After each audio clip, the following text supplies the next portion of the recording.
कोविड-19 और आज का मतदाता टीवी में चार्टर्ड अकाउंटेंट कौशल किशोर पाल जी आपका स्वागत है।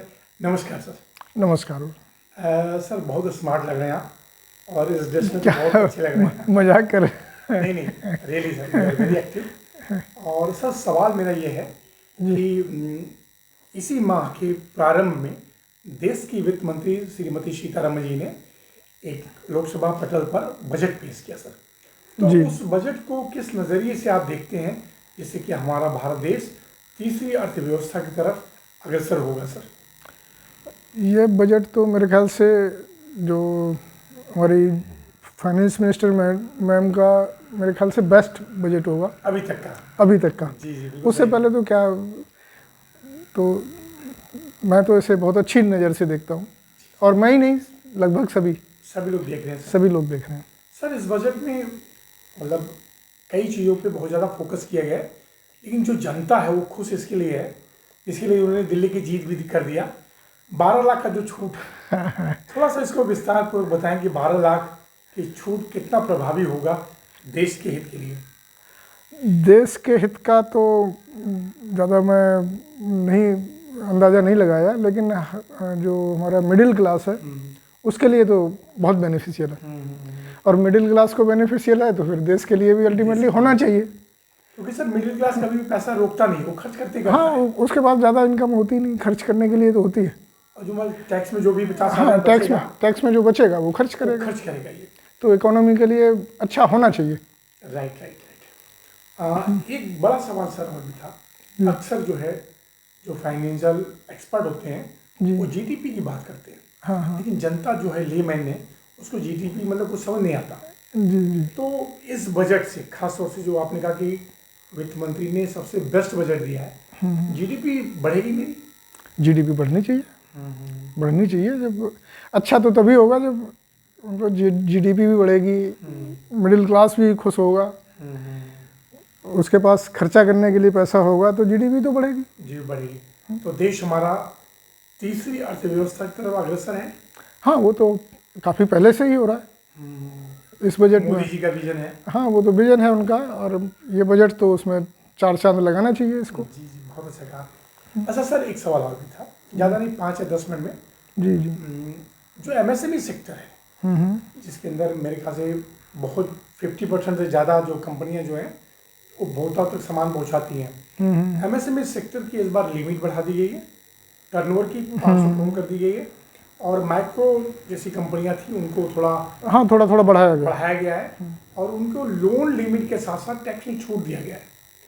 तो थोड़ा सा जितना संभव हो सके आप बताएं सर। टैक्स की छूट तो मैंने पूरी स्टडी नहीं करी है, क्योंकि मुझे तो कहीं लेक्चर तो देना नहीं होता। जी। मुझे तो जब कुछ काम आता है तो आप देख लेते हैं तो उसके बारे में। एमएसएमई सेक्टर मानते तो है ना कि जो टर्नओवर की लिमिट है उससे उनको बड़ा फायदा होगा। हाँ बिल्कुल होगा, वो उसमें कवर होंगे तो फायदा होगा ही। क्योंकि सर एमएसएमई लिमिट की जो मैंने थोड़ा जानकारी हासिल की है, 45 डेज के अंदर उनको पार्टी को पेमेंट देना होता है, तो एक एश्योरेंस मिल जाएगा। 45 डेज में एमएसएमई को नहीं देना होता है, एमएसएमई जिससे जो परचेज करता है उसको देना होता है। बिल्कुल आपने करेक्ट किया सर, सॉरी। तो मतलब एमएसएमई सेक्टर को जब पेमेंट की कॉन्फिडेंस रहेगा, हाँ, वो सेक्टर बूम। हाँ, जो जब उसे पेमेंट टाइमली मिलेगा तो वो चलेगा। जी। तो पहले दिक्कत होती थी कि हालांकि लॉ तो बहुत पुराना था। हाँ।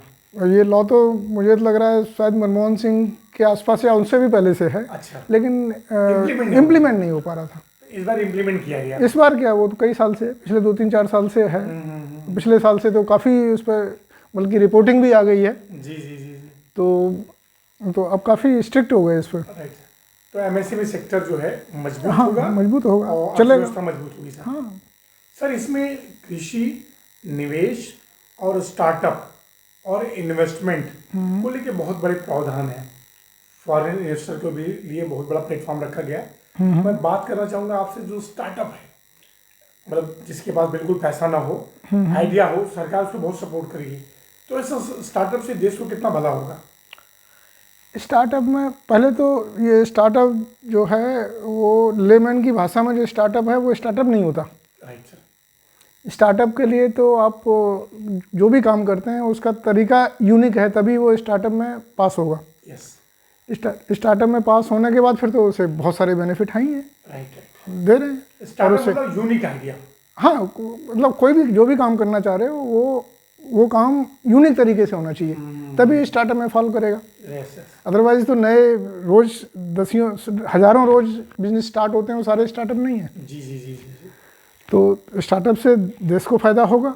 तो सरकार ने सर इनको जो है बगैर किसी मानव सुरक्षा के इनको जो लोन देगी, उसमें कुछ आप देखना चाहते हैं, मतलब कि उसमें नुकसान भी हो सकता है या आगे पीछे? वो तो होता है, वो तो बिजनेस का जो साइड इफेक्ट होते हैं वो तो होगा। जी जी। स्टार्टअप में भी होगा, दूसरी जगह भी होते हैं, जी जी सब जगह होते हैं। जी जी जी। ओके सर, काफ़ी अनुभव है 35-36 वर्षों का। एक बात मुझे पूछना था, मोदी जी के नेतृत्व में देश हर क्षेत्र में आगे बढ़ रहा है, चाहे वो इंफ्रास्ट्रक्चर हो, चाहे वो सौर ऊर्जा हो, चाहे आपका वो ईवी इलेक्ट्रिकल हो, या अंतरिक्ष अभियान जो है, सब में जी जी। Right sir. भारत देश में फॉरेन एक्सचेंज भी आ रहा है, लेकिन क्या वजह है कौशल किशोर पाल जी कि भारत देश का जो रुपया है और डॉलर के मुकाबले मजबूत नहीं हो पा रहा है? फिर रुपया तो जो जहाँ तक मैं समझता हूँ वहाँ तो डिमांड और सप्लाई पे डिपेंड करता है इसकी कीमत। अब डिमांड ज़्यादा होगी तो रुपया तो डाउन होगा ही, हमारे पास उतनी अवेलेबिलिटी है नहीं जितनी डिमांड है। तो ये हमारे देश का ही नहीं, रुपया तो हर देश की करेंसी डाउन हो रही है। लेकिन अगर सर हमारे भारत देश का एक्सपोर्ट बढ़ जाए, एक्सपोर्ट बढ़े तो तो डेफिनेटली शायद हमारा रुपया मजबूत होगा ही होगा। तो मैं चाहूँगा सर एक अपील आप करें, यहाँ के जितने भी भारतवासी हैं जी, वो सब दे आर ऑल ट्रेडर्स बनने जा रहे हैं। चाइना पे डिपेंडेंसी हो गई और भारत देश के कई देशों पे डिपेंडेंसी हो गई। हर मैन्युफैक्चरिंग करें, जैसे मोदी जी का विजन है मेक इन इंडिया। तो मैं अपील चाहूँगा कि आप करें। आप अब अपील मैं ये तो मैं भी चाहता हूँ